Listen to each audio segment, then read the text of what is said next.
Narayana health city ಅರ್ಪಿಸುವ ನಿತ್ಯ ಸಂಜೀವಿನಿ ಕಾರ್ಯಕ್ರಮಕ್ಕೆ ಆತ್ಮೀಯವಾದಂತಹ ಸ್ವಾಗತ. ಗರ್ಭಕೋಶದಲ್ಲಿ ಸಮಸ್ಯೆ ಇದ್ರೆ ಏನೆಲ್ಲ ತೊಂದರೆಗಳು ಉಂಟಾಗುತ್ತೆ, ಗರ್ಭಕೋಶದ ಸಮಸ್ಯೆಯನ್ನ ರೋಬೋಟಿಕ್ ಸರ್ಜರಿಯಿಂದ ಯಾವ ರೀತಿ ನಿವಾರಣೆ ಮಾಡಬಹುದು ಎಂಬ ವಿಷಯದ ಬಗ್ಗೆ ಇವತ್ತಿನ ನಿತ್ಯ ಸಂಜೀವಿನಿ ಕಾರ್ಯಕ್ರಮದಲ್ಲಿ ನಾವು ಚರ್ಚೆಯನ್ನ ಮಾಡ್ತಾ ಇದ್ದೇವೆ. ಮತ್ತೊಮ್ಮೆ ಕಾರ್ಯಕ್ರಮಕ್ಕೆ ಸ್ವಾಗತ. ನಾನು ಭವ್ಯ ಶ್ರೀವತ್ಸ.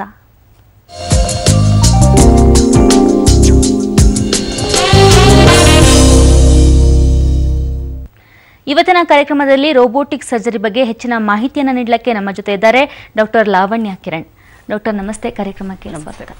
ಮೊದಲಿಗೆ ಈ ಗರ್ಭಕೋಶದ ಸಮಸ್ಯೆ ಅನ್ನೋದು ಬಹಳಷ್ಟು ಹೆಣ್ಮಕ್ಳಲ್ಲಿ ಕಂಡುಬರುತ್ತೆ. ಬಹಳಷ್ಟು ಹೆಣ್ಮಕ್ಳು ಮದುವೆಗಿಂತ ಮುಂಚೆನೂ ಗರ್ಭಕೋಶದ ಸಮಸ್ಯೆಯಿಂದ ಬಳಲ್ತಾ ಇರ್ತಾರೆ, ಮದುವೆ ಆದ್ಮೇಲೂ ಸಹ ಗರ್ಭಕೋಶದ ಸಮಸ್ಯೆಯಿಂದ ಬಳಲ್ತಾ ಇರ್ತಾರೆ. ಆದರೆ ಗರ್ಭಕೋಶದ ಸಮಸ್ಯೆ ಉಂಟಾದಾಗ ಆಪರೇಷನ್ ಮಾಡಿಸ್ಕೊಂಡ್ವಿ ಅಂತ ಹೇಳ್ತಾರೆ. ಆದರೆ ಇತ್ತೀಚೆಗೆ ಬಂದಿರುವಂಥದ್ದು ರೋಬೋಟಿಕ್ ಸರ್ಜರಿ.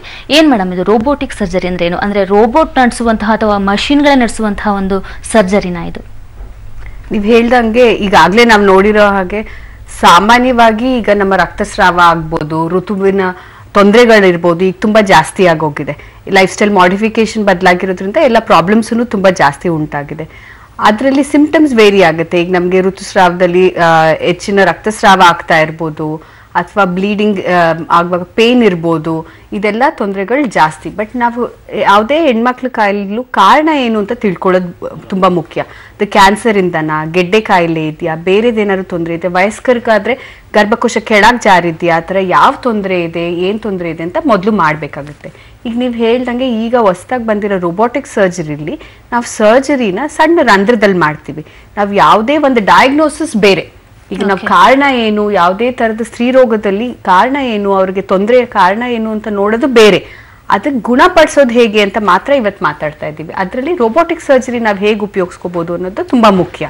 ರೋಬೋಟಿಕ್ ಸರ್ಜರಿಲಿ ಏನಾಗುತ್ತೆ, ನಾವು ಬೇರೆ ಸರ್ಜರೀಸ್ ಮಾಡುವಾಗ ನಾವು ಹೊಟ್ಟೆ ಭಾಗ ಕುಯ್ದು ಮಾಡಬೇಕಾಗತ್ತೆ, ಇಲ್ಲ ಲ್ಯಾಪ್ರೋಸ್ಕೋಪಿಕಲ್ಲೂ ಸಣ್ಣ ರಂಧ್ರದಲ್ಲಿ ಮಾಡ್ತೀವಿ. ಅಡ್ವಾಂಟೇಜ್ ರೋಬೋಟಿಕ್ ಸರ್ಜರಿಲಿ ಏನಂದ್ರೆ ನಾವು ಕ್ಯಾನ್ಸರ್ ಆಗಿರ್ಲಿ ಅಥವಾ ಸ್ತ್ರೀ ರೋಗದ ಯಾವುದೇ ಚಿಕಿತ್ಸೆನಾದ್ರೂ ನಾವು ರೋಬೋಟಿಕ್ ಸರ್ಜರಿ ಮೂಲಕ ಮಾಡ್ಬೋದು. ರೋಬೋಟಿಕ್ ಸರ್ಜರಿಲಿ ಏನಾಗುತ್ತೆ, ಸಣ್ಣ ರಂಧ್ರದಲ್ಲೇನೆ ನಾವು ಎಲ್ಲಾ ಸರ್ಜರಿನೂ ಮುಗಿಸ್ಕೋಬಹುದು. ಈ ರೋಬೋಟಿಕ್ ಸರ್ಜರಿ ಅನ್ನೋದು ನುರಿತ ವೈದ್ಯರಿಂದ ಮಾಡೋದ್ರಿಂದ ಎಲ್ಲಾ ತರದ ಆಪರೇಷನ್ಗಳು ನಾವು ಸೂಕ್ಷ್ಮ ಗರ್ಭಕೋಶಕ್ಕೆ ಸಂಬಂಧಿಸಿದ ಎಲ್ಲಾ ರೀತಿಯ ಆಪರೇಷನ್ಗಳನ್ನ ರೋಬೋಟಿಕ್ ಸರ್ಜರಿಯಿಂದ ಮಾಡಬಹುದಾ? ಗೈನಕ್ ಸರ್ಜರೀಸ್ ಎಲ್ಲಾನು ಮಾಡ್ಬೋದು. ಸ್ತ್ರೀ ರೋಗದಲ್ಲಿ ಇರೋ ಕಾಯಿಲೆಗಳನ್ನೆಲ್ಲಾನು ಗುಣಪಡಿಸ್ಬೋದು. ಇದು ಯಾವ ಮಟ್ಟಕ್ಕೆ ಗುಣಪಡಿಸ್ಬೋದು ಅಂದ್ರೆ ಕ್ಯಾನ್ಸರ್ನು ನಾವು ಮಾಡ್ಬೋದು. ಕ್ಯಾನ್ಸರ್ ಅಲ್ಲಿ ಏನಾಗುತ್ತೆ, ಒಕ್ಳು ಮೇಲ್ಗಡೆಯಿಂದ ನಾವು ಇನ್ಸಿಷನ್ ತಗೋತೀವಿ. ಆದ್ರೆ ರೋಬೋಟಿಕ್ ಸರ್ಜರಿ ಮಾಡುವಾಗ ಸಣ್ಣ ರಂಧ್ರ 3 ರಿಂದ 4 ರಂಧ್ರ 1 ಸೆಂಟಿಮೀಟರ್ ಅಷ್ಟು ದೊಡ್ಡದು ಮಾಡಿ ನಾವು ಮಾಡೋದ್ರಿಂದ ಇದರಲ್ಲಿ ಅಡ್ವಾಂಟೇಜ್ ಏನಿದೆ ರೋಬೋಟಿಕ್ ಸರ್ಜರಿಲಿ, ತ್ರಿಕೋನ ನೋಟ 3D ವಿಷನ್ ತುಂಬಾ ಚೆನ್ನಾಗಿದೆ. ಅದ್ರ ಜೊತೆಗೆ 360 ಡಿಗ್ರಿ ರೊಟೇಷನ್ ಚೆನ್ನಾಗಿರುತ್ತೆ. ಹಾಗಾಗಿ ನಾವು ಹೊಟ್ಟೆ ಕುಯ್ಯೋ ಪರಿಸ್ಥಿತಿನೇ ಬರೋದಿಲ್ಲ. ಅದ್ರ ಜೊತೆಗೆ ಕಣ್ಣು ಕಾಣ್ದಿರೋ ಅಂಥದ್ದು ಸೂಕ್ಷ್ಮವಾಗಿರೋದು ಕ್ಯಾನ್ಸರ್ ಏನಾದ್ರು ಸೆಲ್ಸ್ ಇದ್ರೆ ಅದನ್ನು ಪಿಕಪ್ ಆಗುತ್ತೆ. ಆಮೇಲೆ ನಮ್ದು ಲೈಟ್ ಚೇಂಜಿಂಗ್ ಇರುತ್ತೆ, ಗ್ರೀನ್ ಫಿಲ್ಟರ್ಸ್ ಅಂತ ಯೂಸ್ ಮಾಡ್ತೀವಿ. ರಕ್ತನಾಳಗಳು ಯಾವುದು, ಕ್ಯಾನ್ಸರ್ ಎಷ್ಟು ಮಟ್ಟಕ್ಕಿದೆ, ನಮ್ಮ ಕೈ ಎಟುಕದ ಜಾಗದಲ್ಲೂ ನಾವು ರೋಬೋಟಿಕ್ ಸರ್ಜರಿಯ ಸ್ಕೋಪ್ಸ್ ಹೋಗುತ್ತೆ. ಹಾಗಾಗಿ ಆಪರೇಷನ್ ಮಾಡೋ ಸಮಯನೂ ತುಂಬಾ ಕಮ್ಮಿ ಇರುತ್ತೆ. ಹಾಗಾಗಿ ರೋಬೋಟಿಕ್ ಸರ್ಜರಿ ಸ್ತ್ರೀ ರೋಗದ ಎಲ್ಲಾ ಕಾಯಿಲೆಗಳಲ್ಲಿ ಜೊತೆಗೆ ಕ್ಯಾನ್ಸರ್ ಕಾಯಿಲೆಗಳಲ್ಲೂ ಪ್ರಯೋಗ ಮಾಡ್ತಾರೆ. ಅಂದ್ರೆ ಇದರಲ್ಲಿ ವೈದ್ಯರು ಯಾವುದೇ ರೀತಿಯಂತಹ ಒಂದು ಕೆಲಸನ ಮಾಡೋದಿಲ್ಲ, ಆಪರೇಷನ್ ಮಾಡೋದಿಲ್ಲ, ಬರೀ ಮಷೀನ್ ಇಂದಾನೇ ನಡೆಯುವಂತಹ ಒಂದು ಸರ್ಜರಿನಾ ಇದು? ಇಲ್ಲ, ಖಂಡಿತ ಇಲ್ಲ. ಅದೇನೆ ನಾವು ಇಲ್ಲಿ ತಿಳಿಸ್ಕೊಡ್ಬೇಕಾಗಿತ್ತು. ರೋಬೋಟಿಕ್ ಸರ್ಜರಿ ಅಂದ ತಕ್ಷಣ ಅದು ಬರೀ ರೋಬೋ ಮಾಡುವಂತ ಸರ್ಜರಿ ಅಲ್ಲ. ರೋಬೋಟಿಕ್ ನ ಬಳಕೆ ಮಾಡ್ಕೋತೀವಿ. ನಾವೇನ್ ಸರ್ಜರಿ ಮಾಡ್ತೀವಿ ಅದರಲ್ಲಿ ನಾವು ರೋಬೋನ ಬಳಸ್ಕೋತೀವಿ. ಆದ್ರೆ ಎಲ್ಲಾ ಸರ್ಜನ್, ಎಲ್ಲಾ ಕಂಟ್ರೋಲು ಸರ್ಜನ್ ಕಡೆನೆ ಇರುತ್ತೆ. ಈ ರೋಬೋಟಿಕ್ ಏನಿರುತ್ತೆ, ಈಗ ನೀವು ಆಗ್ಲೇ ಪಿಕ್ಚರ್ ಅಲ್ಲಿ ನೋಡ್ತಾ ಇರ್ಬೋದು, 4-5 ಕೈಗಳಿರುತ್ತೆ. ಅದನ್ನ ಲ್ಯಾಪ್ರೋಸ್ಕೋಪಿಕಲ್ಲಿ ಏನ್ ಮಾಡ್ತೀವಿ, ನಮ್ಮ ಅಸಿಸ್ಟೆಂಟ್ ಡಾಕ್ಟರ್ಸ್ ಕ್ಯಾಮ್ರಾ ಫೋಕಸ್ ಮಾಡ್ತಾರೆ, ಇನ್ಸ್ಟ್ರೂಮೆಂಟ್ಸ್ ಹ್ಯಾಂಡಲ್ ಮಾಡ್ತಾರೆ, ಸರ್ಜನ್ ಅಲ್ಲೇ ಇರ್ತಾರೆ. ಇದ್ರ ಎಲ್ಲಾ ಬಳಕೆನೂ ರೋಬೋ ಇಟ್ಕೊಂಡಿರುತ್ತೆ. ಅದಕ್ಕೆ 4-5 ಕೈ ಇರೋದ್ರಿಂದ ಎಲ್ಲಾ ಇದು ಭಾರ ತುಂಬಾ ಜಾಸ್ತಿ. ಇದ್ರ ಎಲ್ಲಾ ಕಂಟ್ರೋಲ್ಸ್ ನಾನು ಹೇಳ್ದಂಗೆ ನುರಿತ ವೈದ್ಯರ ಕಡೆನೆ ಇರುತ್ತೆ. ಸೊ ಈ ಅರಿಣಿತ ವೈದ್ಯರು ಏನ್ ಮಾಡ್ತಾರೆ, ಇದು ಕಂಟ್ರೋಲ್ ಸಿಸ್ಟಮ್ ಎಲ್ಲ ಅವ್ರಿಗಿರುತ್ತೆ. ಸೊ ನಾನು ಹೇಳ್ದಂಗೆ ರೋಬೋಟ್ ದಲ್ಲಿ ಏನಾಗುತ್ತೆ, 360 ಡಿಗ್ರಿ ತುಂಬಾ ಚೆನ್ನಾಗಿರುತ್ತೆ, ಮೂವ್ಮೆಂಟ್ ಚೆನ್ನಾಗಿರುತ್ತೆ. ಎಂಡೋರಿಸ್ಟಿಕ್ ನಾವು ಕೈ ಚಲನೆ ಹೆಂಗ್ ಮಾಡ್ತೀವಿ, ಈ ರೋಬೋದು ಒಂದು ನಾಳದಲ್ಲಿ ಹೋಗಿ ಆ ಸರ್ಜರಿ ಎಲ್ಲ ಮಾಡ್ಬೋದು. ಸೊ ಇದು ಮಾಡುವಾಗ ನಮ್ಗೆ 10 ಪಟ್ಟು ಜಾಸ್ತಿ ಕಾಣಿಸುತ್ತೆ. ರೋಬೋಟಿಕ್ ಸರ್ಜರಿ ಮಾಡುವಾಗ ನಮ್ಮ ಕಣ್ಣಲ್ಲಿ ಏನ್ ನೋಡ್ಬೋದು, ನಾವು 10 ಟೈಮ್ಸ್ ಮ್ಯಾಗ್ನಿಫಿಕೇಶನ್ ಕಾಣಿಸುತ್ತೆ. ಅದ್ರ ಜೊತೆಗೇನೆ 3D ವಿಷನ್ ಅಂತ ಹೇಳ್ತೀವಲ್ಲ, ಸೊ ಎಲ್ಲಾನು ಇದ್ರಲ್ಲಿ ಸಿಗುತ್ತೆ. ಇದೆಲ್ಲಾ ಕಂಟ್ರೋಲು ಸರ್ಜನ್ ಕಡೆನೆ ಇರೋದ್ರಿಂದ ತುಂಬಾ ಅನುಕೂಲವಾದ ಸರ್ಜರಿ. ಡಾಕ್ಟರ್, ಈಗ ಯಾರು ಒಬ್ರು ಪೇಷಂಟ್ ನಿಮ್ಮ ಹತ್ರ ಬರ್ತಾರೆ, ಅವ್ರಿಗೆ ಗರ್ಭಕೋಶದ ಒಂದು ಸಮಸ್ಯೆ ಇರುತ್ತೆ, ಅವರಿಗೆ ರೋಬೋಟಿಕ್ ಸರ್ಜರಿ ಮಾಡಬಹುದು ಅಂತ ನೀವು ಯಾವ ರೀತಿ ದೃಢಪಡಿಸ್ಕೊಂತೀರಾ? ಈಗ ಫಸ್ಟ್ ಆಪರೇಷನ್ ಮಾಡ್ಬೇಕಾ ಬೇಡ ಅನ್ನೋದಕ್ಕೆ ಅವ್ರ ವಯಸ್ಸು ತುಂಬಾ ಮುಖ್ಯ. ವಯಸ್ಸಲ್ಲಿ ಅವ್ರು ಏನಾದ್ರು 40ಕ್ಕಿಂತ ಜಾಸ್ತಿ ಇದ್ದಾಗ ನಾವು ಗರ್ಭಕೋಶ ತೆಗಿಬೇಕಾಗ ಪ್ರಮೇಯ ಬರುತ್ತೆ, ಅಥವಾ ಅವರು ಬಂಜೆತನದಿಂದ ನರಳುವಾಗ ಗೆಡ್ಡೆಗಳಿದ್ರೆ ಗೆಡ್ಡೆ ತೆಗಿಯೋ ಸರ್ಜರಿ ಮಾಡ್ಬೋದು, ಟ್ಯೂಬ್ಸ್ ಇನ್ಫೆಕ್ಷನ್ ಆಗಿದ್ರೆ ಟ್ಯೂಬ್ ತೆಗಿಯೋದು ಮಾಡ್ಬೋದು, ಓವೇರಿಯನ್ ಸಿಸ್ಟ್ ಅಥವಾ ಎಂಡೋಮೆಟ್ರಿಯೋಸಿಸ್ ಅಂತ ಹೇಳ್ತೀವಿ. ಮೊಟ್ಟೆ ಚೀಲದಲ್ಲಿ ಏನಾದ್ರು ರಕ್ತ ಹೆಪ್ಪುಗಟ್ಟಿರುವಾಗ ಅಥವಾ ಬೇರೆ ತರ ತೊಂದರೆ ಇರುವಾಗ ನಾವು ಅದನ್ನೆಲ್ಲ ಪರಿಪೂರ್ಣ ಮಾಡ್ಬೋದು. ಅದ್ರ ಜೊತೆಗೆ ನಾನು ಈಗಾಗಲೇ ತಿಳಿಸ್ದಂಗೆ ಕ್ಯಾನ್ಸರ್ ಅಲ್ಲೂ ಇದ್ರೆ ಅದೇನಾದ್ರು ನಮಗೆ ಮುಂಚೆನೆ ತಿಳಿದು ಬಂತು ಅಂದ್ರೆ ಕ್ಯಾನ್ಸರ್ ಸರ್ಜರೀಸು ಕೂಡ ಮಾಡ್ಬೋದು. ಅವ್ರದ್ದೇನಾದ್ರು ಇಂಡಿಕೇಶನ್ಸ್ ನಾನು ಹೇಳ್ದಂಗೆ ವಯಸ್ಸು ಅಥವಾ ರೋಬೋಟಿಕ್ ಸರ್ಜರಿ ಮಾಡೋ ಅಂಥದ್ದು, ನಾನು ಈಗಾಗಲೇ ಹೇಳ್ದಂಗೆ ಎಲ್ಲಾ ಸ್ತ್ರೀ ರೋಗದಲ್ಲೂ ರೋಬೋಟಿಕ್ ಸರ್ಜರಿ ಬಳಕೆ ಆಗುತ್ತೆ. ಆದ್ರೂ ನಾವು ಯಾವುದಕ್ಕೆ ಮಾಡ್ಬೋದು ಮಾಡೋಕ್ಕಾಗಲ್ಲ ಅಂತ ತಿಳಿಸಿ ಅವ್ರ ಎಲ್ಲಾ ಪೂರ್ಣತೆಯನ್ನು ಸರಿ ಹೋದಾಗ ಅನಸ್ತೀಸಿಯಾ ರಿಸ್ಕ್ ಎಲ್ಲ ಏನು ಇಲ್ಲ ಅಂತೆಲ್ಲ ಗೊತ್ತಾದಾಗ ನಾವು ಅವ್ರನ್ನ ರೋಬೋಟಿಕ್ ಸರ್ಜರಿ ಮಾಡ್ಬೋದು. ಡಾಕ್ಟರ್, ರೋಬೋಟಿಕ್ ಸರ್ಜರಿ ಬಗ್ಗೆ ನಿಮ್ಮಿಂದ ಹೆಚ್ಚಿನ ಮಾಹಿತಿನ ಪಡ್ಕೊಂತೀನಿ. ಒಬ್ರು ಕಾಲರ್ ಇದ್ದಾರೆ. ಈಗ ರಾಧಾ ಅವರು ಬೆಂಗಳೂರಿನಿಂದ ಕರೆ ಮಾಡಿದ್ದಾರೆ. ನಮಸ್ತೆ. ನಮಸ್ತೆ ಮೇಡಮ್. ಏನ್ ಪ್ರಾಬ್ಲಮ್ ಇದೆ ರಾಧಾ? ಮೇಡಮ್, ನನ್ನ ಹತ್ರ ಇದು ನನಗೆ ಗರ್ಭಕೋಶ ಪ್ರಾಬ್ಲಮ್ ಇದೆ ಅಂತ ಹೇಳಿದ್ದಾರೆ. ಹೊಟ್ಟೆ ನೋವು ಬರುತ್ತೆ ಪೀರಿಯಡ್ ಟೈಮ್ ಅಲ್ಲಿ. ಹಾ ಹಾ. ಅದು 3.5 ಏನೋ 3.2 ಏನೋ 5 ಇದೆ ಅಂತೆ ಗಡ್ಡೆ. ಡಾಕ್ಟರ್ ಇದಾರೆ ಅಮ್ಮ, ಮಾತಾಡಿ. ಕೊಡಿ. ರಾಧಾ ನಮಸ್ತೆ, ಹೇಳಿ ಅಮ್ಮ. ನಮಸ್ತೆ ಮೇಡಮ್. ಹೇಳಪ್ಪ ರಾಧಾ. ಮೇಡಮ್, ನಮ್ಗೆ ಅದೇ ಗರ್ಭಕೋಶದಲ್ಲಿ ಪ್ರಾಬ್ಲಮ್ ಇದೆ ಅಂತ ಹೇಳಿದ್ದಾರೆ ಡಾಕ್ಟ್ರು. ಸರಿಮ್ಮ, ಅದು 3.5 3.6 ಅಂತಂದ್ರೆ ಫೈಬ್ರಾಯ್ಡ್ ಅಂತ ಹೇಳಿದಾರಾ, ಗೆಡ್ಡೆ ಇದೆ ಅಂತ ಹೇಳಿದಾರಾ? ಗೆಡ್ಡೆ ಇದೆ ಅಂತ ಹೇಳಿದ್ದಾರೆ. ಸ್ಕ್ಯಾನಿಂಗ್ ಎಲ್ಲ ಮಾಡ್ಸಿದ್ವಿ. ವಯಸ್ಸು ಅಮ್ಮ ನಿಮ್ದು? ನಮ್ಗೆ ಇವಾಗ 38 ಆಗಿದೆ ಮೇಡಮ್. ಆಪರೇಷನ್ ಮಾಡಕ್ ಆಗಲ್ಲ ಅಂತ ಹೇಳಿರು. ನಿಮ್ದು ವಯಸ್ಸು ಚಿಕ್ಕದಿರೋದ್ರಿಂದ ಅಮ್ಮ ನಿಮ್ಗೆ ಸರ್ಜರಿ ಅವಶ್ಯಕತೆನೇ ಇಲ್ಲ. ಆದ್ರೆ ಬೇರೆ ತರದ್ ಏನೇನ್ ಮಾಡ್ಬೋದು, ಯಾಕಂದ್ರೆ 3.6 ಫೈಬ್ರಾಯ್ಡ್ ಏನ್ ತುಂಬಾ ದೊಡ್ಡದೇನಲ್ಲ.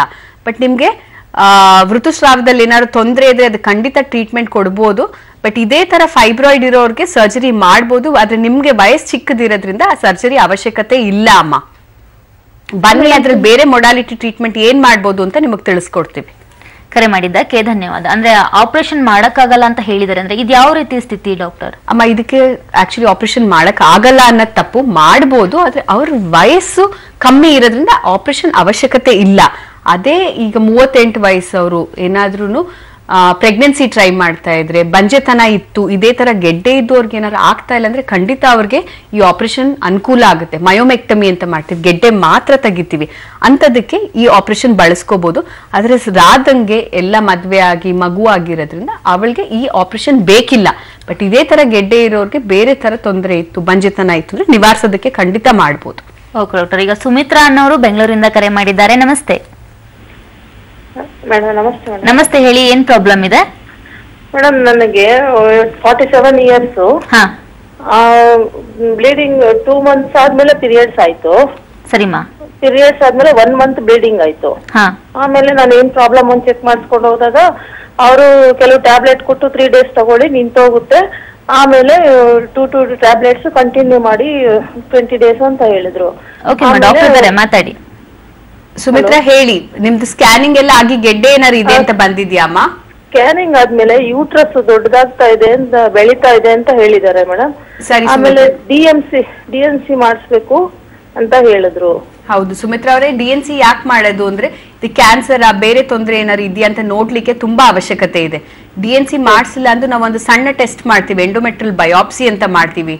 ಅದು ಹೊರರೋಗಿಲೇ ಮಾಡ್ಬೋದಂತದ ಪರೀಕ್ಷೆ. ಅದು ಎಂಡೋಮೆಟ್ರಿಯಲ್ ಬಯಾಪ್ಸಿ ಮಾಡಿ ಎಲ್ಲ ನಾರ್ಮಲ್ ಬಂತು ಅಂದ್ರೆ ನೀವು 47 ವರ್ಷ ಆಗಿರೋದ್ರಿಂದ, ಈಗ ರಕ್ತಸ್ರಾವದಿಂದ ಪೀಡಿತ ಆಗಿರೋದ್ರಿಂದ ಖಂಡಿತ ನಿಮ್ಗೆ ಆಪರೇಷನ್ ಮಾಡ್ಬೋದು ಅಮ್ಮ. ಅದರಲ್ಲೂ ಈ ರೋಬೋ ಸಹಾಯ ತಗೊಂಡು ನಾವು ರೋಬೋಟಿಕ್ ಸರ್ಜರಿ ಖಂಡಿತ ಮಾಡಿ ನಿಮ್ಗೆ ಗರ್ಭಕೋಶ ತೆಗಿಬಹುದು. ಡಿಎನ್ಸಿ ಮಾಡಿಸ್ಲೇಬೇಕಾ? ಅದಕ್ಕೆ ಹೇಳಿದ್ದು, ಡಿಎನ್ಸಿ ಮಾಡ್ಲಿಲ್ಲ ಅಂದ್ರೆ ಎಂಡೋಮೆಟ್ರಿಯಲ್ ಬಯಾಪ್ಸಿ ಅಂತ ಒಂದ್ ಸಣ್ಣ ಪರೀಕ್ಷೆ ಮಾಡ್ಬೋದು ಅಮ್ಮ. ಬೇಸಿಸ್ ಅಲ್ಲೇ ಮಾಡ್ಬೋದು. ಕರೆ ಮಾಡಿದ್ದಕ್ಕೆ ಧನ್ಯವಾದ. ಡಾಕ್ಟರ್, ಗರ್ಭಕೋಶ ಬೆಳೆದಿದೆ ಅಂದ್ರೆ ಇದು ತುಂಬಾ ರೇರ್ ಕೇಸ್ ಅಲ್ವಾ ಡಾಕ್ಟರ್? ಗರ್ಭಕೋಶ ಬೆಳೆಯೋದು ಬಹಳಷ್ಟು ಕಡಿಮೆ ಅಲ್ವಾ? ಇಲ್ಲಮ್ಮ, ಗರ್ಭಕೋಶ ಬೆಳೆಯೋದು ಅಂದ ತಕ್ಷಣ ಹಲವಾರು ಕಾರಣಗಳಿರುತ್ತೆ. ಅದು ಬರೀ ಬಲ್ಕಿ ಅಥವಾ ಚೂರ್ ದೊಡ್ಡದಾಗಿರೋದು, ಯಾವುದೇ ಒಂದು ಸ್ತ್ರೀ ಡೆಲಿವರಿ ಎಲ್ಲ ಆದ್ಮೇಲೆ ಗರ್ಭಕೋಶ ಖಂಡಿತ ಒಂದ್ ಸ್ವಲ್ಪ ದೊಡ್ಡದಾಗೇ ಆಗುತ್ತೆ. ಅದರಿಂದ ಋತುಸ್ರಾವದ ಪೀಡಿತ ಏನಾದ್ರು ಇತ್ತು ಅಥವಾ ಗೆಡ್ಡೆಯಿಂದ ದೊಡ್ಡದಾಗಿದ್ರೆ ಅಥವಾ ನಾ ಹೇಳ್ದಂಗೆ ಎಂಡೋಮೆಟ್ರಿಯೋಸಿಸ್ ಇವೆಲ್ಲ ಪ್ರಾಬ್ಲಮ್ ಇಂದ ದೊಡ್ಡದಾಗಿದ್ರೆ ಮಾತ್ರ ಅದಕ್ಕೆ ಸರ್ಜರಿ ಅವಶ್ಯಕತೆ ಇದೆ. ಅಕಸ್ಮಾತ್ ಇದು ಯಾವುದೇ ತರದ ತೊಂದರೆ ಇಲ್ಲ ಅಂದ್ರೆ ವಯಸ್ಕರ ಮೇಲೆ ನಾವು ಟ್ರೀಟ್ಮೆಂಟ್ ನ ಡಿಸೈಡ್ ಮಾಡ್ತೀವಿ. ಓಕೆ ಡಾಕ್ಟರ್, ಈಗ ಕೆಲವೊಂದು ಚಿಕ್ಕ ಮಕ್ಕಳು ಅಂದ್ರೆ 12 ವರ್ಷಕ್ಕೆ ಅವರು ಋತುಚಕ್ರವನ್ನ ಅನುಭವಿಸ್ತಿರ್ತಾರೆ, ಅಂದ್ರೆ ಋತುಮತಿಯರಾಗಿರ್ತಾರೆ, ಅವರಿಗೆ ತುಂಬಾ ಪೀರಿಯಾಡಿಕ್ ಸೈಕಲ್ ಆಗ್ತಿರುತ್ತೆ. ಅಂತಹ ಒಂದು ಹೆಣ್ಮಕ್ಳು ಅಂದ್ರೆ ಒಂದು 10 ವರ್ಷ 12 ವರ್ಷ 20 ವರ್ಷದಿಂದ ಒಳಗಡೆ PCOD ಪ್ರಾಬ್ಲಮ್ ಇರೋ ಹೆಣ್ಮಕ್ಳು ಸಹ ಈ ಒಂದು ರೋಬೋಟಿಕ್ ಸರ್ಜರಿನ ಮಾಡಿಸ್ಕೊಬಹುದಾ? ಇಲ್ಲ, ಖಂಡಿತ ಅವಶ್ಯಕತೆ ಇಲ್ಲ ಅವ್ರಿಗೆ. ಯಾಕೆಂದ್ರೆ ವಯಸ್ಸು ಚಿಕ್ಕದಾದಾಗ ಈ ಋತುಸ್ರಾವ ಎಲ್ಲ ಶುರು ಆದಾಗ ಇದೆಲ್ಲ ಕಾಮನ್ ಪ್ರಾಬ್ಲಮ್ಸ್, ಪೀರಿಯಡ್ಸ್ ಎಲ್ಲ ಕಾಮನ್ ಪ್ರಾಬ್ಲಮ್ಸ್. ಅದೇ ಅಡ್ವಾಂಟೇಜ್. ನಾ ಅದಕ್ಕೆ ಹೇಳ್ತಾ ಇರೋದು, ನುರಿತ ವೈದ್ಯರ ಹತ್ರ ಹೋಗ್ಬೇಕಾಗತ್ತೆ. ಯಾಕೆ ಅಂದ್ರೆ ನಾವು ಎಲ್ಲಾ ಸರ್ಜರೀಸು ಎಲ್ಲರಿಗೂ ಮಾಡೋದ್ ಬೇಕಿಲ್ಲ, ಅವಶ್ಯಕತೆ ಇಲ್ಲ. ಸೊ ಯಾವ ಪೇಷಂಟ್ಗೆ ಯಾವ ತರ ಸರ್ಜರಿ ಮಾಡೋದು ತುಂಬಾ ಮುಖ್ಯ. ಚಿಕ್ಕ ವಯಸ್ಸು ಮಕ್ಕಳಲ್ಲಿ ಋತುಸ್ರಾವದ ಪ್ರಾಬ್ಲಮ್ ತುಂಬಾ ಕಾಮನ್. ಹಾಗಾಗಿ ಅವರು ಬೇರೆ ಕಡೆ ಎಷ್ಟೊಂದು ಜನ ಬರ್ತಾರೆ, ಅನಾವಶ್ಯಕವಾಗಿ ಸರ್ಜರಿ ಮಾಡಿಸ್ಕೊಂಡಿರ್ತಾರೆ. ಇದಕ್ಕೆಲ್ಲ ಖಂಡಿತ ಸರ್ಜರಿ ಅವಶ್ಯಕತೆ ಇಲ್ಲ. ಮೆಡಿಕೇಶನ್ಸ್ ಅಲ್ಲೇನೆ ಚಿಕ್ಕ ವಯಸ್ಸಲ್ಲೇ ಗಡ್ಡೆ ಅಂತದೆಲ್ಲ ಇದ್ರೆ ಡಾಕ್ಟರ್ ಅದ್ರ ಖಂಡಿತ ಮಾಡ್ಬೋದು. ಅದು ಅಕಸ್ಮಾತ್ ಏನಾದ್ರು ಕ್ಯಾನ್ಸರ್ ಗೆಡ್ಡೆ ಅಂತ ಪ್ರೂವ್ ಆಗಿ ಅಥವಾ ನಾ ಹೇಳ್ದಂಗೆ ನಮ್ಗೆ ಸಾಮಾನ್ಯವಾಗಿ 19-20 ಇಯರ್ಸ್ ಅವರು ಎಂಡೋಮೆಟ್ರಿಯೋಸಿಸ್ ಅಂತ ಗೊತ್ತೇ ಇರಲ್ಲ, ಒಂದು 20 ಸೆಂಟಿಮೀಟರ್ ಗಾತ್ರದ ಗೆಡ್ಡೆ ಇತ್ತು, ಬೇರೆ ತರ ಏನಾದ್ರು ಪ್ರಾಬ್ಲಮ್ ಇತ್ತು, ಟ್ಯೂಬಲ್ ಇನ್ಫೆಕ್ಷನ್ ಇದ್ದು ಟ್ಯೂಬ್ ಜಾಸ್ತಿ ಆಗಿದೆ, ಆ ತರ ತೊಂದರೆಗಳಿಗೆ ಖಂಡಿತ ಯೂಸ್ ಮಾಡ್ಬೋದು ನಾವು. ಓಕೆ ಡಾಕ್ಟರ್, ಗರ್ಭಕೋಶದ ಸಮಸ್ಯೆ ಇರುವಂತಹ ಹೆಣ್ಮಕ್ಳು ಈ ಬೇರೆ ಆಪರೇಷನ್ಗಳ ಬದಲು ಈ ರೋಬೋಟಿಕ್ ಸರ್ಜರಿಯನ್ನ ಮಾಡಿಸ್ಕೊಳ್ಳೋದ್ರಿಂದ ಯಾವೆಲ್ಲ ಅಡ್ವಾಂಟೇಜಸ್ ಇರುತ್ತೆ? ರೋಬೋಟಿಕ್ ಸರ್ಜರಿಲಿ ಏನಾಗುತ್ತೆ ಅಂದಾಗ ನಾ ಹೇಳ್ದಂಗೆ ಸಾಮಾನ್ಯವಾದ ಆಪರೇಷನ್ ಮಾಡಿದಾಗ ಕ್ಯಾನ್ಸರ್ ಆಗಲಿ ಅಥವಾ ಗೆಡ್ಡೆ ಇರುವಾಗ ನಾವು ಹೊಕ್ಲಿನ ಮೇಲ್ಗಡೆಯಿಂದ ಇನ್ಸಿಷನ್ ಹಾಕೋತೀವಿ. ಅದು ಹೆಚ್ಚು ಕಮ್ಮಿ 10ರಿಂದ 12 ಸೆಂಟಿಮೀಟರ್ ಆಗ್ಬೋದು ಅಥವಾ 15 ಸೆಂಟಿಮೀಟರ್ ವರ್ಗೂ ನಾವು ಹೊಟ್ಟೆ ಭಾಗ ಕುಯ್ಬೇಕಾಗ ಅವಶ್ಯಕತೆ ಬರುತ್ತೆ. ಅಥವಾ ಲ್ಯಾಪ್ರೋಸ್ಕೋಪಿಕ್ ಮಾಡಿದಾಗ ರಂಧ್ರ. ಈ ರೋಬೋಟಿಕ್ ಸರ್ಜರಿ ಏನಾಗುತ್ತೆ, ನಾವು ಸಣ್ಣ ರಂಧ್ರದಲ್ಲೇ ಆಪರೇಷನ್ ಮಾಡ್ಬೋದು. ಈ ರೋಬೋಟಿಕ್ ಸರ್ಜರಿ ಮಾಡಿಸ್ಕೊಳ್ಳೋದ್ರಿಂದ ಅಡ್ವಾಂಟೇಜಸ್ ಏನಾಗುತ್ತೆ, ರಕ್ತಸ್ರಾವ ತುಂಬಾ ಕಮ್ಮಿ. ನಾನೀಗಾಗಲೇ ಹೇಳ್ದಂಗೆ ತ್ರಿಕೋಣ ನೋಟ 3D ವಿಷನ್ ಅನ್ನೋದು ತುಂಬಾ ಚೆನ್ನಾಗಿರುತ್ತೆ. ಅದ್ರ ಜೊತೆಗೆ 10 ಪಟ್ಟು ನಾವು ಯಾವುದೇ ಆಪರೇಷನ್ ಮಾಡ್ತಾ ಇದ್ರು, ಯಾವುದೇ ಅಂಗ ನೋಡ್ತಾ ಇದ್ರು 10 ಪಟ್ಟು ಜಾಸ್ತಿ ದೊಡ್ಡದಾಗಿ ಕಾಣಿಸುತ್ತೆ. ಹಾಗಾಗಿ ತೊಂದರೆ ಎಲ್ಲಿದೆ ಅಂತ ನಾವು ಅದು ಟಾರ್ಗೆಟ್ ಫೋಕಸ್ ಮಾಡ್ಬೋದು.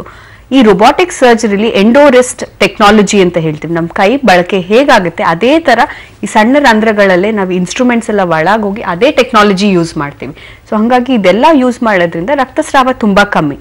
ನಾವು ಸಣ್ಣ ರಂಧ್ರದಲ್ಲಿ ಆಪರೇಷನ್ ಮಾಡ್ತಾ ಇರೋದ್ರಿಂದ ಸರ್ಜರಿ ಮುಗಿದ ಮೇಲೆ ನೋವಿನ ಅಂಶ ತುಂಬಾನೇ ಕಮ್ಮಿ ಇರುತ್ತೆ. ನೋವಿನ ಅಂಶ ಕಮ್ಮಿ ಇದ್ದಾಗ ಪೇಷಂಟ್ ಏನಾಗುತ್ತೆ, ಆಪರೇಷನ್ ಆದ ತಕ್ಷಣ ಎದ್ದು ಓಡಾಡಕ್ ಶುರು ಮಾಡ್ತಾರೆ. ಯಾವಾಗ ಪೇಷಂಟ್ ಎದ್ದು ಓಡಾಡಕ್ ಶುರು ಮಾಡ್ತಾರೆ ಅಥವಾ ಅವ್ರು ಯಾವಾಗ ನೀರು ಎಲ್ಲ ತಿನ್ನಕ್ಕೆ ಎಲ್ಲ ಶುರು ಮಾಡ್ತಾರೆ, ಎಷ್ಟು ಬೇಗ ಶುರು ಆಗ್ತಾರೆ ಅವಾಗ ಮಾನಸಿಕವಾಗಿ ಗುಣನೂ ತುಂಬಾ ಚೆನ್ನಾಗಾಗುತ್ತೆ. ಅದ್ರ ಜೊತೆಗೆ ಕರಳಿನ ಕೆಲಸನೂ ಬೇಗ ಶುರು ಆಗುತ್ತೆ. ಇದೆಲ್ಲದ್ರ ಜೊತೆಗೆ ರೋಗಿಯ ಆಸ್ಪತ್ರೆ ಇರುವಿಕೆಯು ತುಂಬಾ ಕಮ್ಮಿ ಆಗೋದ್ರಿಂದ ಇದಕ್ಕಿಂತ ಹೆಚ್ಚಾಗಿ ಪೇಷಂಟ್ಸ್ ಇನ್ನೇನು ಕೇಳಲ್ಲ ಅನ್ಸುತ್ತೆ. ಅಂದ್ರೆ ಜಾಸ್ತಿ ದಿನ ಅಲ್ಲಿ ಹಾಸ್ಪಿಟಲ್ ಖಂಡಿತ ಇಲ್ಲ, ಇರೋದಿಲ್ಲ. ಖಂಡಿತ ಇಲ್ಲ. ನಾನು ಹೇಳ್ದಂಗೆ ಈ ಟ್ಯೂಬಲ್ ಇನ್ಫೆಕ್ಷನ್ ಆಗ್ಬೋದು, ಓವೇರಿಯನ್ ಸಿಸ್ಟ್ ಇರ್ಬೋದು, ಎಂಡೋಮೆಟ್ರಿಯಾಟಿಕ್ ಸಿಸ್ಟ್, ಇಂಥ ಎಲ್ಲಾ ಕಾರಣದಕ್ಕೂ ಪೇಷಂಟ್ ಬೆಳಿಗ್ಗೆ ಅಡ್ಮಿಷನ್ ಆಗಿ ಸಾಯಂಕಾಲ ಮನೆಗೆ ಕಳ್ಸಿಕೊಡ್ತೀವಿ. ಗರ್ಭಕೋಶದ ಆಪರೇಷನ್ ಅಂದ್ರೆ ಯೂಶಲಿ 6 ತಿಂಗಳು 1 ವರ್ಷ ಎಲ್ಲ ರೆಸ್ಟ್ ತಗೊಂತಾರೆ ಡಾಕ್ಟರ್. ಅದಲ್ದೇನೆ ಹಾಸ್ಪಿಟಲ್ ಅಲ್ಲೂ ಕೆಲವೊಮ್ಮೆ 5ರಿಂದ 7 ದಿವಸ 10 ದಿವಸ ಎಲ್ಲ ರೋಗಿಗಳಿರ್ತಾರೆ. ಇದರಿಂದ ಡೇ ಕೇರ್ ಪ್ರೊಸೀಜರ್ ಬೆಳಿಗ್ಗೆ ಅಡ್ಮಿಷನ್ ಆಗಿ ಸಾಯಂಕಾಲ ಕಳಿಸ್ಬೋದು. ಆದ್ರೆ ಗರ್ಭಕೋಶ ತೆಗಿಯಂತ ಪ್ರಮ್ಯ ಬಂತು ಅಂದ್ರೆ ಅವ್ರನ್ನ 1ರಿಂದ 2 ದಿವಸ ಮಟ್ಟಿಗೆ ಮಾತ್ರ ಇಡ್ಸಿ ಮನೆಗೆ ನಾವು ಬೇಗ ಕಳ್ಸಿಕೊಡ್ತೀವಿ. ಎಲ್ಲಾ ರೀತಿಯ ಆಪರೇಷನ್ ಒಂದೆರಡು ದಿನ ರೆಸ್ಟ್ ಸಾಕು ಡಾಕ್ಟರ್? ಖಂಡಿತ. ಅದಕ್ಕೇನೆ ಇದನ್ನ ಡೇ ಕೇರ್ ಪ್ರೊಸೀಜರ್ಸ್ ಅಂತ ಹೇಳೋದು. ರೋಬೋಟಿಕ್ ಅಲ್ಲಿ ನಾನು ಹೇಳ್ದಂಗೆ ಇವೆಲ್ಲಾ ತೊಂದರೆಗಳು ತುಂಬಾ ಕಮ್ಮಿ ಇರೋದ್ರಿಂದ ನಮ್ಗೆ ಗುಣಮಟ್ಟ ಆಗೋ ಚಾನ್ಸಸ್ ತುಂಬಾ ಬೇಗ ಚೆನ್ನಾಗುತ್ತೆ. ಓಕೆ, ಮತ್ತೊಬ್ರು ಕಾಲರ್ ರೆಡಿ ಇದ್ದಾರೆ. ಈಗ ಗುರುಪ್ರಸಾದ್ ಅನ್ನೋರು ದಾವಣಗೆರೆಯಿಂದ ಕರೆ ಮಾಡಿದ್ದಾರೆ. ನಮಸ್ತೆ ಮೇಡಮ್. ಇದು ನಮ್ಮ ಮನೆಯವರಿಗೆ ಫೈಬ್ರಾಯ್ಡ್ ಆಗಿದೆ. ಅದು ಬ್ರಾಡ್ ಲಿಗ್ಮೆಂಟ್ ನಲ್ಲಿ 4.3 ಸೆಂಟಿಮೀಟರ್ ಮತ್ತೆ ಸಬ್ಸೀರಿಯಲ್ ಅಲ್ಲಿ 10.5 mm ಇದೆ ಮೇಡಮ್. ಅದು ಡಾಕ್ಟರ್ ಇದ್ದಾರೆ, ಮಾತಾಡಿ. ಹೇಳಿ ಗುರುಪ್ರಸಾದ್.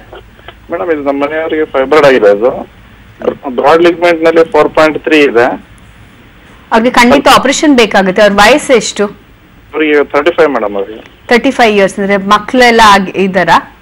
ಒಂದಿದೆ, ಇನ್ನೊಂದು ಬೇಕು ಅಂತ ಟ್ರೈ ಮಾಡ್ತಿದೀವಿ ಮೇಡಮ್. ಹೌದು. ಈಗ ನಾವ್ ಇನ್ನೊಂದು ಮಗು ಪ್ರಯತ್ನ ಪಡ್ತಾ ಇದ್ದೀರಾ ಅಂದ್ರೆ ನಾವು ರೋಬೋಟಿಕ್ ಸರ್ಜರಿ ಉಪಯೋಗಿಸಿ ಬರೀ ಮಯೋಮೆಕ್ಟಮಿ ಅಂತ ಮಾಡ್ತೀವಿ. ಈ ಗೆಡ್ಡೆ ಮಾತ್ರ ತೆಗಿಬಹುದು. ನಿಮ್ ಇವ್ರಿಗೆ ಕಮ್ಮಿ ಇರೋದ್ರಿಂದ ವಯಸ್ಸು, ಆಮೇಲೆ ಇನ್ನೊಂದು ಮಗು ಪ್ಲಾನ್ ಇರೋದ್ರಿಂದ ಗೆಡ್ಡೆ ತೆಗಿಯೋದಷ್ಟೇ ಸಾಕು. ಇವ್ರಿಗೆ ಗರ್ಭಕೋಶ ತೆಗಿಯೋ ಅವಶ್ಯಕತೆ ಖಂಡಿತ ಇಲ್ಲ. ರೋಬೋಟಿಕ್ ಸರ್ಜರಿ ಉಪಯೋಗಿಸ್ಕೊಂಡು ನಾವು ಈ ಸರ್ಜರಿ ಖಂಡಿತ ಮಾಡ್ಬೋದು. ಕರೆ ಮಾಡಿದ್ದಕ್ಕೆ ಧನ್ಯವಾದ. ಈಗ ಜಯಂತಿ ಅನ್ನೋರು ಶಿವಮೊಗ್ಗದಿಂದ ಕರೆ ಮಾಡಿದ್ದಾರೆ. ನಮಸ್ತೆ. ನಮಸ್ತೆ ಮೇಡಮ್, ನನ್ನ ಹೆಸರು ಜಯಂತಿ ಅಂತ. ಗೊತ್ತಾಯ್ತು, ಹೇಳಿಮಾ, ಏನ್ ಪ್ರಾಬ್ಲಮ್ ಇದೆ?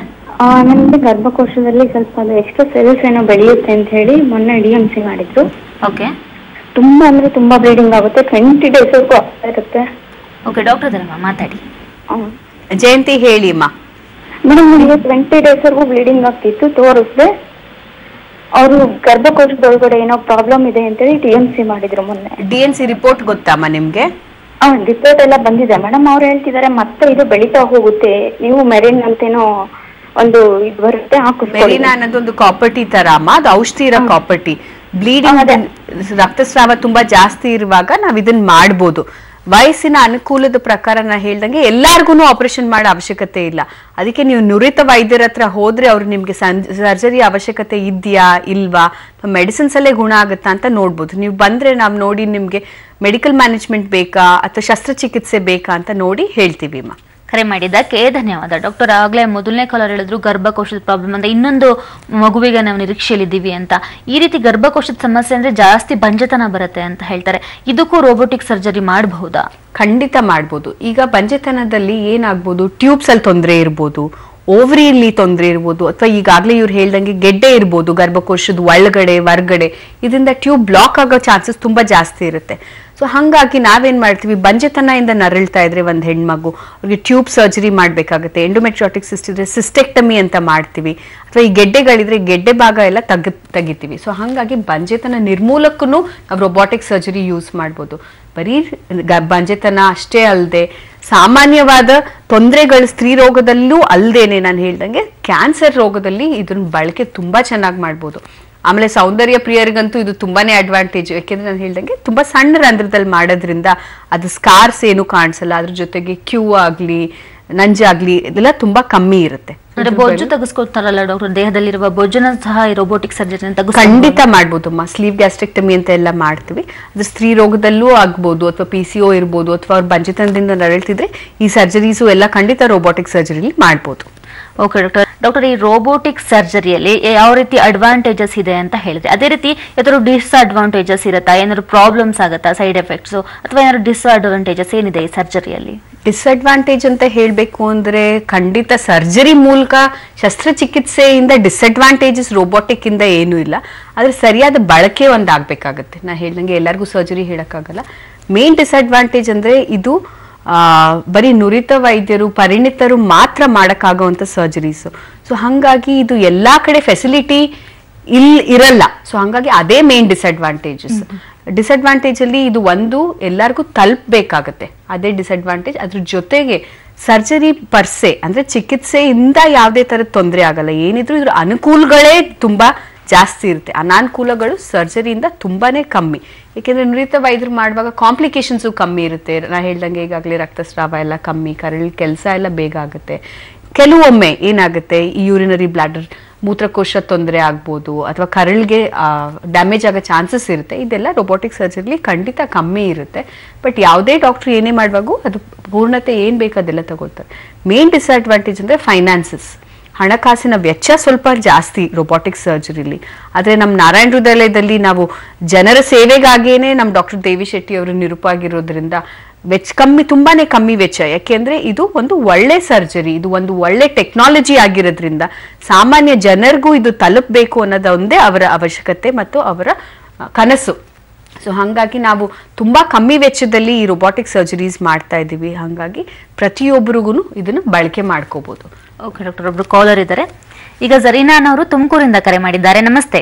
ಸಿರಾದಿಂದ ಹೇಳಿ, ಯಾರ ಬಗ್ಗೆ ಕೇಳ್ಬೇಕು? ಸಿರಾದಿಂದ ಮಾತಾಡ್ಬೇಕು ಮೇಡಮ್ ಹತ್ರ ಮಾತಾಡ್ಬೇಕು ಮೇಡಮ್. ಏನ್ ಸಮಸ್ಯೆ ಇದೆ ಅಮ್ಮ? ನಮ್ಗೆ ಮೆನ್ಸಸ್ ಆಗೋ ಟೈಮ್ ನಲ್ಲಿ ಮುಂಚೆ ಒಂದಿನ ನೋವು ಬರುತ್ತೆ, ಮತ್ತೆ 2 ದಿವಸ ನೋವು ಬರುತ್ತೆ ಮೇಡಮ್. ಓಕೆ, ಡಾಕ್ಟರ್ ಇದ್ದಾರೆ, ಮಾತಾಡಿ. ಹೇಳಿ ಅಮ್ಮ. ನೋವು ಬರುತ್ತೆ ಮೇಡಮ್, ಜಾಸ್ತಿ ಹೊಟ್ಟೆ ನೋವು ಬರುತ್ತೆ ಮೆನ್ಸಸ್ ಆಗೋ ಟೈಮ್ ನಲ್ಲಿನೇ ಆಮೇಲೆ ಏನೋ ನಡುಮಧ್ಯೆ ಏನೋ ನೋವು ಇಲ್ಲ ಮೇಡಮ್. ಬರೀ ಅಷ್ಟೇ ಇದ್ರೆ ಏನು ತೊಂದರೆ ಇಲ್ಲ ಅಮ್ಮ, ಅದಕ್ಕೆ ಖಂಡಿತ ಚಿಕಿತ್ಸೆ ಕೊಡ್ಬೋದು. ತೋರಿಸಿದ್ದಕ್ಕೆ ಗರ್ಭಕೋಶ ತೆಗಿಬೇಕು ಅಂತ ಹೇಳಿದ್ದಾರೆ ಮೇಡಮ್. ಅದ್ ಸ್ಕ್ಯಾನಿಂಗ್ ಎಲ್ಲ ಮಾಡಿಸಿದ್ರ? ಗೆಡ್ಡೆ ಏನಾದ್ರು ಇದೆಯಾ, ಬೇರೆ ಇನ್ಫೆಕ್ಷನ್ಸ್ ಏನಾದ್ರು ಇದೆಯಾ ಅಂತ ಹೇಳಿದಾರ? ಬರೀ ಇದು ಗರ್ಭಕೋಶದಲ್ಲಿ ಸ್ವಲ್ಪ ಇನ್ಫೆಕ್ಷನ್ ಆಗುತ್ತೆ ಅಂತ ಹೇಳಿದ್ದಾರೆ. ಇದು ಸಿದ್ಧಾರ್ಥದಲ್ಲಿ ಅಡ್ಮಿಟ್ ಮಾಡಿದ್ವಿ, ಅಲ್ಲಿ ತೋರಿಸಿದ್ವಿ. ಖಂಡಿತ ಅಮ್ಮ, ಅಕಸ್ಮಾತ್ ಗರ್ಭಕೋಶದಲ್ಲಿ ಇನ್ಫೆಕ್ಷನ್ ಇದ್ದು ಅಥವಾ ಟ್ಯೂಬಲ್ ಏನಾದ್ರು ಇನ್ಫೆಕ್ಷನ್ ಇದ್ದು ಅಥವಾ ಓವರೀಸ್ ಏನಾದ್ರು ದೊಡ್ಡದಾಗಿದ್ರೆ ಖಂಡಿತ ನಿಮ್ಗೆ ರೋಬೋಟಿಕ್ ಸರ್ಜರಿಯ ಉಪಯೋಗ ನೀವು ಪಡ್ಕೋಬಹುದು. ಬನ್ನಿ ಅಮ್ಮ. ಕರೆ ಮಾಡಿದ್ದಕ್ಕೆ ಧನ್ಯವಾದ. ಇನ್ನು ಡಾಕ್ಟರ್, ಒಂದು 60 ವರ್ಷ 70 ವರ್ಷ ಅಂದ್ರೆ ತುಂಬಾ ಏಜ್ ಆಗಿರುವಂತಹ ಹೆಣ್ಮಕ್ಳಿಗೂ ಸಹ ಈ ರೋಬೋಟಿಕ್ ಸರ್ಜರಿಯಿಂದ ಯಾವುದೇ ಸೈಡ್ ಎಫೆಕ್ಟ್ಸ್ ಇರೋದಿಲ್ವಾ? ಖಂಡಿತ ಇಲ್ಲ. ರೋಬೋಟಿಕ್ ಸರ್ಜರಿಲಿ ಬರೀ ಅಡ್ವಾಂಟೇಜಸ್ ನಾನು ಹೇಳ್ದಂಗೆ ತುಂಬಾ ಜಾಸ್ತಿ. ಡಿಸ್ಅಡ್ವಾಂಟೇಜ್ ಹೇಳಿದ್ನಲ್ಲ, ಫೈನಾನ್ಸಸ್ ಒಂದು ಬಿಟ್ರೆ ಖಂಡಿತ ಯಾವುದೇ ತರ ಡಿಸ್ಅಡ್ವಾಂಟೇಜಸ್ ಇಲ್ಲ.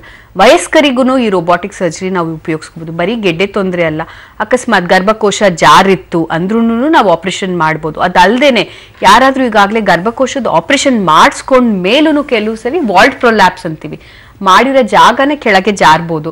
ಅದರಲ್ಲಿ ಈ ಸೇಕ್ರೋಕಾಲ್ಪೋಪೆಕ್ಸಿಯನ್ನ ಸರ್ಜರೀಸ್ ಎಲ್ಲ ಮಾಡ್ಬೋದು. ಹಾಗಾಗಿ ಯಾವುದೇ ವಯಸ್ಮಿತಿ ಇಲ್ಲದೇನೆ ನಾವು ಖಂಡಿತ ಮಾಡ್ಬೋದು. ನಮ್ಮಲ್ಲಿ ಈಗ ಹೆಚ್ಚು ಕಮ್ಮಿ ಮೊನ್ನೆ ತಾನೇ ಒಂದು 3 ತಿಂಗಳು ಮಗುಗೂ ಆಪರೇಷನ್ ಮಾಡಿದೆ. ಸೊ ಹಾಗಾಗಿ ವಯಸ್ಕರಕ್ಕೆ ಮಿತಿ ಇಲ್ಲ.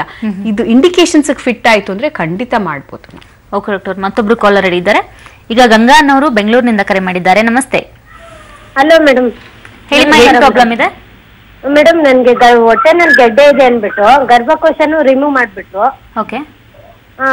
ದಿನೇ ದಿನೇ ಹೊಟ್ಟೆ ತುಂಬಾ ದಪ್ಪ ಆಗ್ತಾ ಇದೆ ಮೇಡಮ್. ಡಾಕ್ಟರ್ ಇದಾರಮ್ಮ, ಮಾತಾಡಿ. ಅಮ್ಮ, ಗರ್ಭಕೋಶ ಯಾವ ಕಾರಣಕ್ಕೆ ತೆಗೆಸಿದ್ ನೀವು? ನನ್ಗೆ 2 ಸಿಜರಿನ್ ಆಗಿತ್ತು ಮೇಡಮ್. ಸಿಜರಿನ್ ಆಗಿರೋ ಟೈಮಲ್ಲಿ ಅಲ್ಲೊಂದು ಗೆಡ್ಡೆ ಇದೆ ಅನ್ಬಿಟ್ಟು ಗರ್ಭಕೋಶನು ರಿಮೂವ್ ಮಾಡ್ಬಿಟ್ಟಿದ್ದಾರೆ. ಸೆಳ್ಕೊಡಿಯುತ್ತೆ ಮೇಡಮ್ ಜಾಸ್ತಿ ಹೊಟ್ಟೆ. ಸಾಮಾನ್ಯವಾಗಿ ಏನಾಗಿರುತ್ತೆ, ಈಗಾಗಲೇ ನಿಮ್ದು 2 ಸಿಸೇರಿಯನ್ ಆಗಿ ಗರ್ಭಕೋಶದ ಆಪರೇಷನ್ ಮಾಡಿಸ್ಕೊಂಡಿರೋದ್ರಿಂದ ಒಳಗಡೆ ಕರ್ಲೆಲ್ಲ ಪದ್ರೆ ಫಾರ್ಮ್ ಆಗಿರುತ್ತೆ, ಅಡಿಷನ್ಸ್ ಅಂತ ಹೇಳ್ತೀವಿ. ನಾವು ಈ ರೋಬೋಟಿಕ್ ಸರ್ಜರಿ ಬಳಕೆ ಮಾಡಿಕೊಂಡು ನಿಮ್ಗೆ ಏನಾದ್ರು ಇದೇ ತರ ಹೊಟ್ಟೆ ನೋವು ಬರ್ತಾ ಇದ್ರೆ ಅದೇನಾದ್ರು ಪದ್ರೆ ಫಾರ್ಮ್ ಆಗಿರೋದ್ರಿಂದ ಅಡಿಷನ್ಸ್ ಇಂದನ ಅಂತ ನೋಡ್ಬೇಕಾಗತ್ತೆ. ಸೊ ಹಾಗಾಗಿ ಇದು ಅಡಿಷನ್ಸ್ ಇಂದ ಇದ್ರೆ ಖಂಡಿತ ನಿಮ್ಗೆ ನಾವು ಚಿಕಿತ್ಸೆ ಕೊಡ್ಬೋದು. ಕರೆ ಮಾಡಿದ್ದಕ್ಕೆ ಧನ್ಯವಾದ. ಇನ್ನು ಡಾಕ್ಟರ್, ರೋಬೋಟಿಕ್ ಸರ್ಜರಿ ಮಾಡಿಸ್ಕೊಂಡಂತಹ ಪೇಷಂಟ್ಗಳು ರೋಬೋಟಿಕ್ ಸರ್ಜರಿ ಆದ್ಮೇಲೆ ನಾರ್ಮಲ್ ಆಗಿ ಎಲ್ಲಾ ರೀತಿಯ ಆಹಾರಗಳನ್ನ ತಿನ್ಬೋದಾ? ನಾರ್ಮಲ್ ಆಗಿ ಲೈಫ್ ನ ಲೀಡ್ ಮಾಡಬಹುದಾ? ಏನಾದ್ರು ರೆಸ್ಟ್ರಿಕ್ಷನ್ಸ್ ಇರತ್ತಾ ಅವರಿಗೆ? ಖಂಡಿತ ಅಮ್ಮ, ನೀವ್ ಹೇಗ್ಲೇ ಹೇಳ್ದಂಗೆ ನಾನು ಆಗ್ಲೇನೆ ಸರ್ಜರಿ ಆದ್ಮೇಲೆ ನೋವು ತುಂಬಾ ಕಮ್ಮಿ ಇರುತ್ತೆ. ನೋವು ಕಮ್ಮಿ ಇದ್ದ ಅಷ್ಟೇ ಅಲ್ದೇನೆ ಕರಳಿನ ಕೆಲಸ ತುಂಬಾ ಬೇಗ ಶುರು ಆಗುತ್ತೆ. ಹೆಚ್ಚು ಕಮ್ಮಿ 4 ರಿಂದ 6 ಅವರ್ ಸರ್ಜರಿ ಮುಗಿದ ತಕ್ಷಣನೇ ಪೇಷಂಟ್ಸ್ಗಳು ನೀರ್ ಕುಡಿಯಕ್ ಶುರು ಮಾಡ್ಬೋದು. ನೀರ್ ಕುಡಿಯಕ್ ಶುರು ಆಗಿ ಅವ್ರಿಗೆ ಒಂದ್ಸಲಿ ಸಮಾಧಾನ ಅನ್ಸಿದ್ಮೇಲೆ ಮೆತ್ತು ಊಟ, ಗಂಜಿ ಆಗ್ಬೋದು, ಈ ಕಿಚಡಿ ಆಗ್ಲಿ, ಇದೆಲ್ಲ ಶುರು ಮಾಡ್ಕೋಬಹುದು. ಹಾಗಾಗಿ ಏನು ತೊಂದರೆ ಇಲ್ಲ. ಅವಾಗ ಅವ್ರಿಗೆ ಮಾನಸಿಕವಾಗಿ ಅವ್ರು ಚೆನ್ನಾಗಿ ಗುಣ ಆಗ್ತಾರೆ. ಪೇಷಂಟ್ಸ್ ಹೆಚ್ಚು ಕಮ್ಮಿ ಬೆಳಿಗ್ಗೆ ನಾವು ಆಪರೇಷನ್ ಮಾಡಿದ್ರೆ ರಾತ್ರಿ ಅಷ್ಟೊಳಗಡೆ ಕೈ ಕಾಲೆಲ್ಲ ಮೂವ್ ಮಾಡಕ್ ಶುರು ಮಾಡಿ ಹಾಸಿಗೆಯಿಂದ ಇಳಿಯತಕ್ಕಂಥದ್ದು ಸರ್ಜರಿ, ಇದು ರೋಬೋಟಿಕ್ ಸರ್ಜರಿ. Okay doctor. ವೀಕ್ಷಕರೇ, ನೀವು ಕೂಡ ಗರ್ಭಕೋಶದ ಸಮಸ್ಯೆಯಿಂದ ಬಳಲ್ತಾ ಇದ್ರೆ ನಾರಾಯಣ ಹೆಲ್ತ್ ಸಿಟಿಗೆ ಭೇಟಿ ನೀಡಿ ರೋಬೋಟಿಕ್ ಸರ್ಜರಿಯ ಸೌಲಭ್ಯವನ್ನ ಪಡ್ಕೊಳ್ಬಹುದು. ಸಂಪರ್ಕಿಸಬೇಕಾದಂತಹ ವಿಳಾಸ ಬರ್ತಿದೆ, ನೋಟ್ ಮಾಡ್ಕೊಳ್ಳಿ. Narayana health city 258/A, Bommasandra industrial area, Hosur road, Anekal taluk, Bengaluru. ದೂರವಾಣಿ ಸಂಖ್ಯೆಗಳು 080712222222.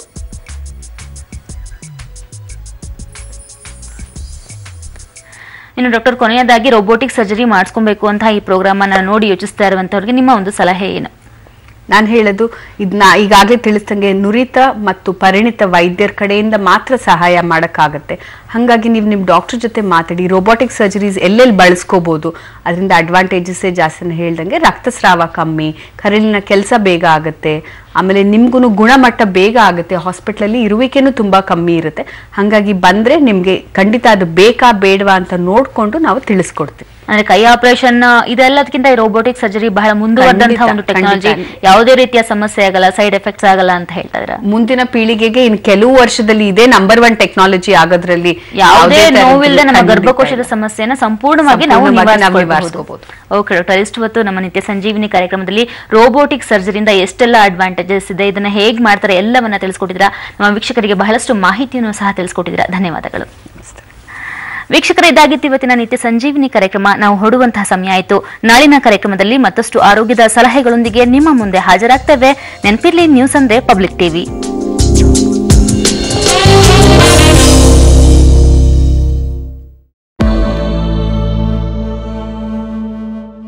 ಮೋದಿಗೆ ಸಹಾರಾ ಸಂಸ್ಥೆಯಿಂದ 40 ಕೋಟಿ ಹಾಗೂ ಬಿರ್ಲಾ ಸಂಸ್ಥೆಯಿಂದ 12 ಕೋಟಿ ಕಿಕ್ ಬ್ಯಾಕ್ ಸಿಕ್ಕಿದೆ ಅನ್ನೋ ಆರೋಪದ ದಾಖಲೆಗಳನ್ನು ಇವತ್ತು ರಾಹುಲ್ ಗಾಂಧಿ ತಮ್ಮ ಟ್ವಿಟರ್ ಖಾತೆಯಲ್ಲಿ ಹಂಚಿಕೊಂಡಿದ್ದಾರೆ. ಇನ್ನು ನಿನ್ನೆ ರಾಹುಲ್ ಆರೋಪಕ್ಕೆ ಇವತ್ತು ಸ್ವಕ್ಷೇತ್ರ ವಾರಣಾಸಿಯಲ್ಲಿ ಪ್ರಧಾನಿ ಮೋದಿ ತಿರುಗೇಟು ಕೊಟ್ಟರು. ಮೊದಲಿಗೆ ಒಂದು ಬ್ರೇಕಿಂಗ್ ನ್ಯೂಸ್ ಇದೆ. ರಾಜ್ಯ ಸರ್ಕಾರ ಬಿದ್ದು ಹೋಗುತ್ತೆ, 3 ಸಚಿವರು ರಾಜೀನಾಮೆಯನ್ನ ಕೊಡ್ತಾರೆ ಅಂತ ಯಡಿಯೂರಪ್ಪನವರು ಹೇಳ್ತಾನೆ ಇದ್ರು. ಆದ್ರೆ ಇದುವರೆಗೂ ಕೂಡ ಆ ವಿಷಯಕ್ಕೆ ಸಂಬಂಧಪಟ್ಟಂತೆ ಯಾವುದೇ ದಾಖಲೆಗಳನ್ನು ಅವರು ಬಿಡುಗಡೆ ಮಾಡಿಲ್ಲ.